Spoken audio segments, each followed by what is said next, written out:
ha sido la industria naval argentina. Ujú. Así que para eso queríamos charlar con vos. Muy Y vos bien. estás muy vinculada y comprometida con este tema, Sí. Sí, con sí. un referente extraordinario como es Ángel Cadelli.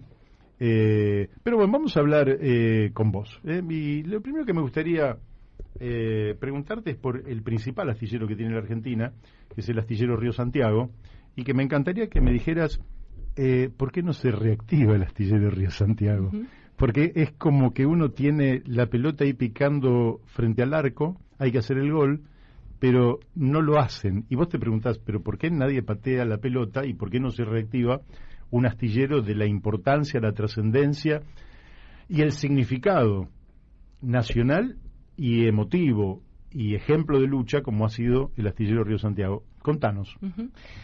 Bueno, el astillero Río Santiago pertenece a un proyecto de patria. Fue creado por Juan Perón el 22 de mayo de 1948, luego de la Segunda Guerra Mundial, luego de que Estados Unidos se arrogara la conducción del entero planeta, a costa de haber sido el peor de todos, no por haber sido el mejor es que ganó, sino que por haber, en su ecuación costo-beneficio, haber matado más gente sin que lo maten. Por lo tanto, se ganó mando y conducción en una carrera de asesinos. Son asesinos profesionales. Y a partir de la Segunda Guerra Mundial, Estados Unidos reconvierte toda la producción industrial de la muerte a la producción industrial de bienes y servicios para poder sostener su estatus, digamos, de vida. Habían aumentado el 30% el PBI en tan solo un año con la productividad que habían logrado por el consumo de guerra, que les permitió, bueno, bonanzas económicas. Y luego de eso se disponen a sostener esos estándares de producción, de productividad, invadiendo los mercados internos de los países. El objetivo político era lograr que ninguno se desarrolle de manera endógena para poder ser consumidores de los bienes y de las manufacturas en general que proveía Estados Unidos, además de haberse convertido en el acreedor más grande del mundo, ¿no es cierto? Después de la Segunda Guerra Mundial, todo el mundo se volvió su deudor, y eso lo posicionó en un lugar de fuerza para invadir todos los mercados internos. Perón, en ese momento, Farrell y Ramírez gobernaban la Argentina, se alinean a la geopolítica norteamericana, y Perón rompe con ese alineamiento. Lo meten preso y en el 45 el pueblo lo saca.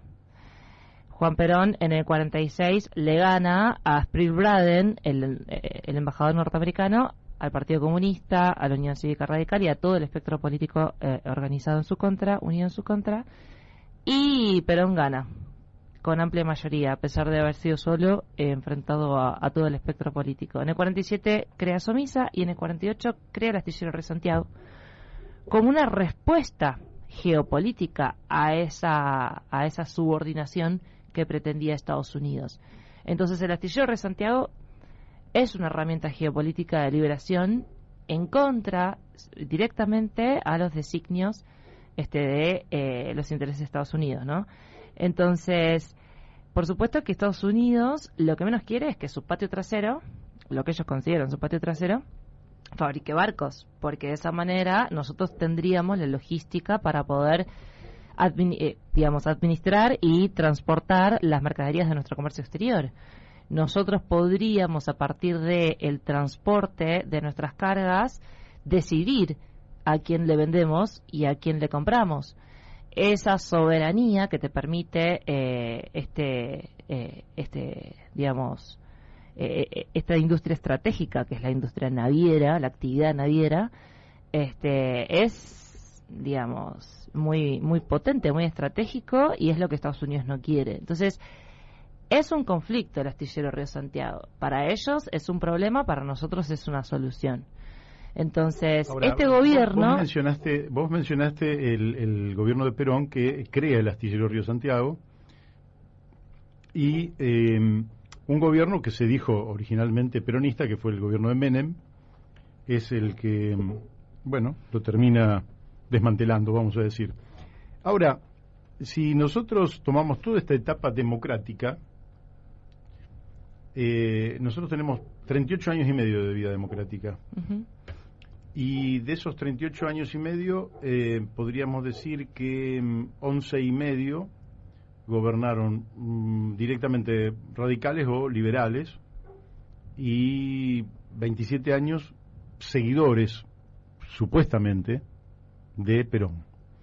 Si descartamos al gobierno de Menem y nos remitimos al siglo XXI nada más, vamos a tener que de 22 años, 5 años gobernaron o radicales o liberales, y hubo 17 años de gobiernos que en algún momento, digamos, renegaron del menemismo y se dijeron nacionales y populares, pero no hicieron absolutamente nada para recuperar una herramienta absolutamente estratégica para un país como la Argentina, que tiene millones de kilómetros cuadrados de mar, con una plataforma extraordinaria y un comercio exterior que nos obliga a tener por esa reserva de carga que ustedes desde Social 21 defienden. ¿Por qué pensás vos que esos gobiernos, que se dicen peronistas, no hicieron nada? Y porque hay que juzgar en función de las acciones más que las insignias o las estructuras o los discursos que promueve cada quien.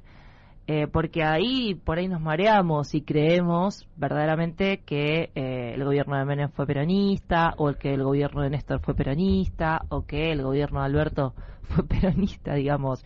Si nosotros observamos los hechos, y claramente distan mucho de ser peronistas. Veamos que Perón creó el IAPI a imagen y semejanza de la Unión Socialista de Repúblicas Soviéticas, ¿no es cierto? Entonces, el IAPI, que es Instituto Argentino para la Promoción del Intercambio, es una herramienta socialista. Lo mismo que nacionalizar los depósitos bancarios. Lo mismo que la ELMA, es una empresa estatal, lo mismo que todas las empresas del Estado que generó Perón, que es justamente la garantía de la propiedad social de los medios de producción. Entonces, marchábamos hacia un socialismo nacional desde el peronismo. Por lo tanto, no tiene nada que ver, pero nada que ver con lo que hizo el gobierno peronista de Menem y el gobierno peronista de Néstor y demás. Nosotros, la lectura que hacemos a partir de la vuelta de la democracia para acá, es que quien conduce la Argentina, en definitiva, es la embajada norteamericana. Los gobiernos se sientan a negociar la gobernabilidad con la embajada norteamericana. Ninguno ha asumido el conflicto geopolítico que implica gobernar la Argentina, porque la Argentina todavía es un país inconcluso. Nació peleando contra los imperios del mundo y todavía lo está haciendo, ¿no es cierto? Vos bien decías, ¿no? Que bueno, los gobiernos en realidad no, la resistencia está en el pueblo, pero la Argentina siempre está, digamos, en conflicto con los imperialismos del mundo, y la realidad es que lo que nosotros vemos es que hay dos doctrinas que son extranjeras que se expresan en los gobiernos democráticos de la Argentina, que son, por un lado, la doctrina keynesiana de John Maynard Keynes, un economista británico, que Cristina Kirchner y Axel Kicillof, digamos, alaban bastante cada vez que pueden. Y, por otro lado, la otra doctrina, que es la de la ortodoxia liberal, ¿no es cierto?, la de los Chicago Boys, los fundamentalistas del capitalismo, que acá en la Argentina se expresaron de la mano de Menem. Bueno, primero la dictadura, ¿no es cierto?, pero no lo elegimos nosotros. En democracia se expresaron con Menem, con De la Rúa, Dual de Macri, y los keynesianos, la progresía, digamos, keynesiana, de la mano de Alfonsín, de Néstor, de Cristina, ahora de Alberto, que en realidad Alberto es como un progresista liberal o un liberal keynesiano, claro, un híbrido. Entonces, claramente son gobiernos que, algunos más, otros menos, se alinean a la geopolítica norteamericana.